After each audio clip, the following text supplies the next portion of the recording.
એ વાળાભાઈ છે એના આખા પરિવારને આમાં 1 2 3 4 5 6 7 8 9 10 11 12 13 14 પ્લોટ એના પરિવારને મળ્યા, જેનો પેઢી આંબો ગામના લોકો અહીંયા લઈને આવ્યા છે. આ એનો પેઢી આંબો છે. એના ભાઈઓના દીકરા, એના પોતાના દીકરા, એના પરિવારના, એના ભાઈઓ, આ બધા થઈને 47 માંથી 14 પ્લોટ સરપંચ જે ભારતીય જનતા પાર્ટીનો તાલુકા પ્રમુખ છે એના પરિવારને મળ્યા. સાથે કહીએ છીએ કે તમને આ ફરિયાદો મળે છે, નિરાકરણ આવતું નથી. તમારા ક્યાંક હાથ બંધાયેલા હોય તો અમને કહો, અમારી આ મર્યાદા છે.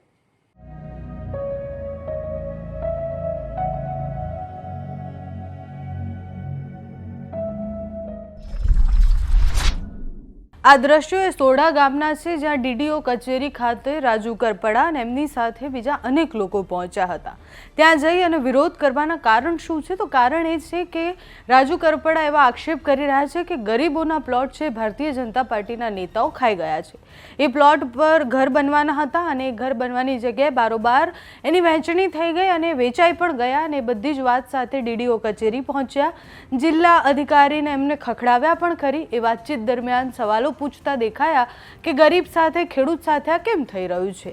જ્યારે આસપાસના વિસ્તારના ખેડૂતોની સમસ્યા હોય ત્યારે પણ રાજુ કરપડા ખેડૂતો સાથે જતા હોય છે. જિલ્લા કચેરી હોય કે પછી અધિકારી હોય, એમને ખખડાવતા દેખાતા હોય છે. આ વખતે આખો મુદ્દો શું હતો, સોઢા ગામના લોકો શું કહી રહ્યા છે તે સાંભળો.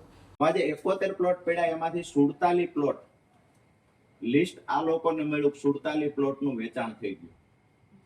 ખરેખર નિયમ મુજબ વેચાણ કરવામાં હરરાજી કરવાની હતી, જાહેરમાં હરરાજી કરવામાં નથી આવી. આ ગામ લોકો એના સાક્ષી છે અને ગામ લોકો આજે ફરિયાદ કરવા આવ્યા છે કે ઓફિસમાં બેસી 4 દિવાલની વચ્ચે તલાટી સાથે મળી સરપંચ અને ભારતીય જનતા પાર્ટીના તાલુકા પ્રમુખે ભેગા મળી અને 47 પ્લોટનો સોદો એના પરિવાર માટે કરી નાખ્યો, જે ભાજપ સાથે જોડાયેલા હતા.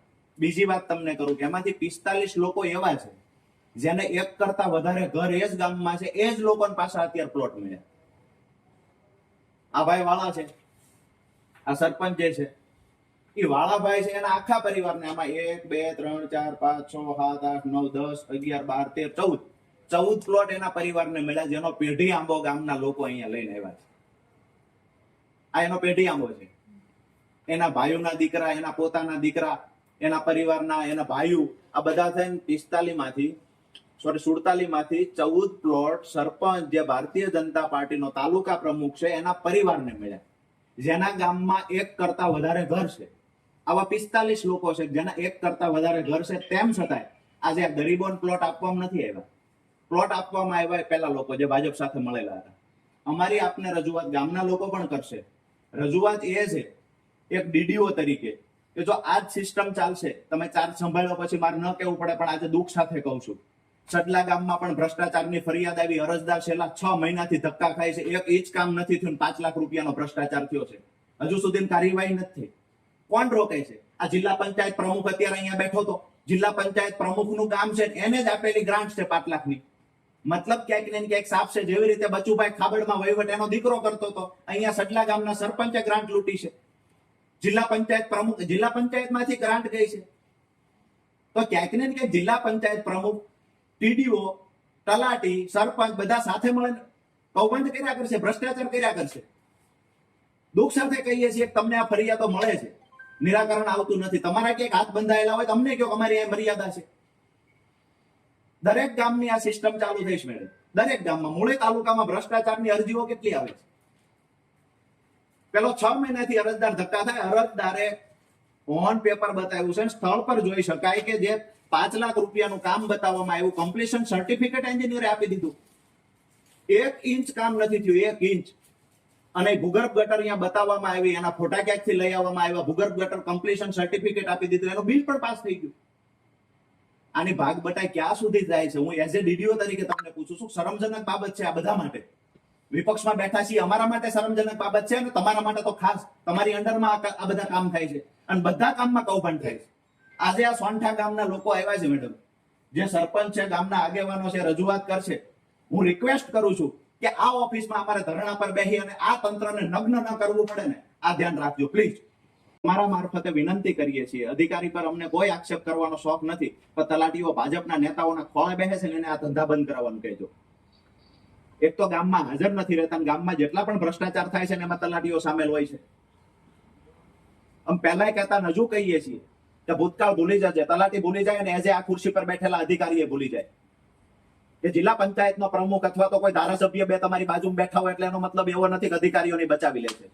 અધિકારીઓની રિસ્પેક્ટ કરશું, પણ જો ગરીબોને ઝૂંપડા ઉપર અધિકારીઓ જશે ને તો અધિકારીઓની ઇજ્જત લેતા અમને આવડે છે. વિનંતી કરવા વારંવાર નહીં આવીએ, એક હદ હોય પછી. તમે મને એ કહો સડલાવાળી ભ્રષ્ટાચાર વાળું જે હતું એમાં કેટલે પહોંચ્યું, આની વિગતો અમે તમને આપતા જઈએ છીએ. તમે મને એ કહો કેટલા દિવસ, તમને લાગે 20 દિવસ, તો અમે 20 દિવસ રાહ જોવા તૈયાર છીએ. તમે જે ટાઈમ આપો એ ટાઈમે અમે ફરીવાર આવશું. શું તપાસ થઈ છે એ તમારે અમને એ દિવસે કહેવી પડશે. એ જે એક રજૂઆત કરતા તરીકે પૂર્વ સરપંચ છે, ગામના લોકો ભેગા છે.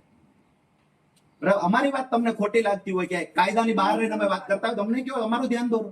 એવી કોઈ વાત નથી, વાત જ નથી. બધા નિયમોનો નેવે મૂકી અને ગામનો સરપંચ ને તલાટી કાર્યવાહી કરી નાખશે. તમારો બી ડર નથી, ટીડીઓ નો ડર નથી, જિલ્લા વિકાસ અધિકારીનો ડર નથી, કલેક્ટરનો ડર નથી. કાં તો તમે એમને સાવરો છો અને કાં તો એ તમારું ગાંઠતા નથી. આ બેમાંથી એક વાત છે. આટલા બધા નિયમોનો ભંગ કરી અને આવી રીતે એક પરિવારને આખા ગામના પ્લોટ આપી દેવાના, કાંઈક તો છે. કાં તો તમારા કયામાં નથી, તમારો ડર નથી, અને કાં તો એમાં તમે ભેગા છો, કાં તો એને તમે સાવરો છો. કેટલા દિવસમાં તમને રજૂઆત જે તમને જોઈએ અમે આપી દઈએ, પુરાવા આપીએ. તમે રજૂઆતના દિવસો કયો અમને, કેટલા દિવસમાં આનું નિરાકરણ આવશે, કેટલા દિવસમાં તપાસ કરશો, અને તપાસ થશે એમાં પુરાવા આપવાની તૈયારી સંપૂર્ણ અમારી છે. કાર્યવાહી જે થાય અમારે પરિણામ પણ જોઈએ છે ને કાર્યવાહી બી જોઈએ છે. જે લોકોને ખોટી રીતે પ્લોટ આપ્યા છે એ તો તમે માનો છો ને કે ગામમાં એક કરતા વધારે ઘર હોય, જેને ખેતીની જમીન 50 વીઘા હોય, આ વ્યક્તિને પ્લોટ મળવા પાત્ર નથી. આવું તો માનો છો ને? આ તો પાડો, એક મિનિટ, આ તો પાડો, આ કે ના તો કયો. હા, બંને જો જાહેર હરાજીનો મતલબ જે એની શરતો હોય હા. એ શરતો મુજબ ઓકે, જે વધુ બોલે હા, હા, હા. એને હા. પ્લોટ મળે છે. પણ એ હરાજી એમાં એક second. નહીં, જો આ હરાજીમાં હું અંદર શામેલ નથી, આ સત્તા નીચે છે, બરાબર? હમ. એટલે શું શરતો એટલે એક છે, મિનિટ. ગ્રામ પંચાયતની અંડરમાં હરાજી થાય, ગ્રામ પંચાયત ડીડીઓ ની અંડરમાં આવે કે ના આવે? ગ્રામ પંચાયતને પોતાના સ્વતંત્ર અધિકાર અરે ગ્રામ પંચાયતમાં ગોટાળો કરશે તેની ફરિયાદ કોને કરશું? આવે એ રીતે આવે, પણ એને પણ એ તો હું કહું છું, સ્વતંત્ર અરે અધિકારો ધરાવે છે. આજે કોન્સ્ટેબલ સ્વતંત્ર અધિકાર ધરાવે છે, પણ કોન્સ્ટેબલ પૈસા લેશે તો એસપી ને જ રજૂઆત કરશું ને. એઝ એ ડીડીઓ તરીકે ગ્રામ પંચાયતમાં કાંઈ થશે તો રજૂઆત તમને જ કરશું. આ તો ખરો, તમને એની ક્યાં ના પાડી? બરાબર છે, કાર્યવાહી બી તમારે જ કરવી પડશે. તમે કહો હું કાર્યવાહી ન કરી શકું, બીજી ઓફિસ અમને એડ્રેસ આપો, બીજી ઓફિસે જઈએ. એવી કોઈ વાત જ નથી. તો અમારી વાત એ છે કે એને જાહેરમાં હરરાજી નથી કરી, પહેલો આક્ષેપ આ છે.